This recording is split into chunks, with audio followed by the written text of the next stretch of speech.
니체와 하이데거의 사상을 방탄소년단과 연관시켜서 이해해 보도록 하겠습니다. 니체와 하이데거는 제가 다룰 내용들 중에서 가장 최근에 위치한 분들입니다. 이 두 분의 사상이 공통적인 부분이 있고 또 다른 부분이 있는데 저는 공통적인 부분에만 초점을 맞춰서 얘기하도록 하겠습니다. 왜냐하면 일단 제가 철학의 전문가도 아니고 깊이 들어가면 들어갈수록 더 복잡해지기 때문에 오히려 큰 흐름을 놓칠 수 있기 때문입니다. 제가 생각하는 바의 니체와 하이데거의 사상을 정리하면 이것이 핵심입니다. 방탄소년단이 피땀 눈물이라는 노래에서 전달하고자 한 메시지는 젊은 세대의 상황을 대변하는데 성장 과정에는 반드시 피땀 눈물이 수반된다는 점에서 이들의 메시지가 큰 공감을 얻을 수 있었다고 생각됩니다. 여기에는 니체와 하이데거의 사상이 담겨져 있으며 이 노래의 뮤직비디오는 헤르만 헤세의 소설인 데미안에서 영감을 받은 것이라고 합니다. 헤르만 헤세의 데미안은 작가 자신의 자전적인 소설로서 한 젊은이의 성장 과정을 담고 있습니다. 구체적인 내용의 차이가 있을 뿐이지 어느 누구라도 성장 과정에서는 이러한 과정을 거칠 수밖에 없을 것이고 피땀 눈물이 수반될 수밖에 없는 것입니다. 방탄소년단 피땀 눈물 뮤직비디오의 후반부에 파사칼리아라는 레퀴엠, 즉 진혼곡 같은 연주가 나오고 주인공이 어디로 들어가는데 거기에는 니체가 말한 내용이 쓰여져 있습니다. 춤추는 별을 만들어내기 위해서는 영혼 안에 혼돈을 필요로 한다. 그리고 그 후에는 피에타상의 성모가 이게 깨지는 장면이 나옵니다.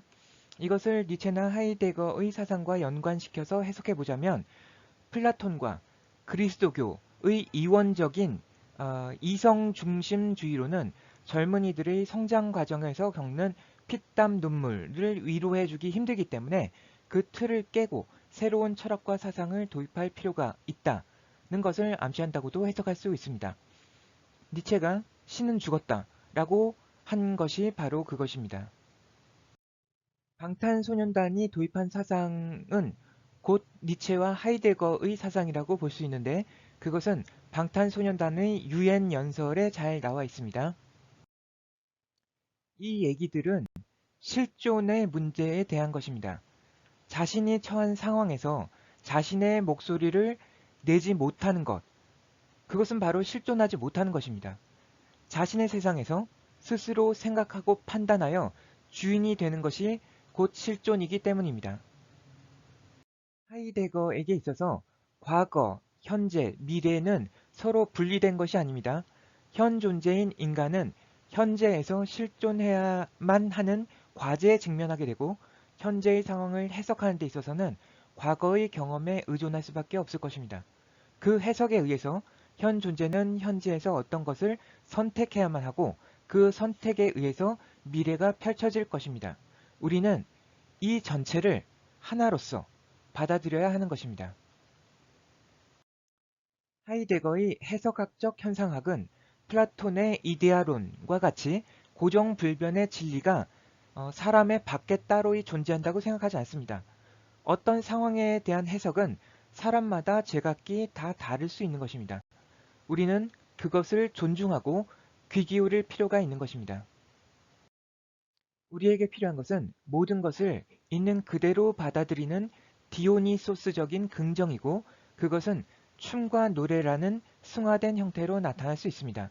그것이 바로 방탄소년단을 비롯해서 아이돌 그룹이라는 젊은이들이 우리에게 보여주는 것이고 우리는 그 아름다움에 환호할 뿐 아니라 그 이면에 있는 그들의 피땀 눈물에 감동하게 되는 것입니다. 내 삶에 쓸모가 없는 철학이라면 굳이 시간과 노력을 들여서 공부할 필요가 없다고 생각합니다. 니체와 하이데거의 사상이 삶에 있어서 소중한 도구가 될 수 있다는 것을 방탄소년단의 인기가 증명하고 있다고 저는 생각합니다. 들어주셔서 감사합니다.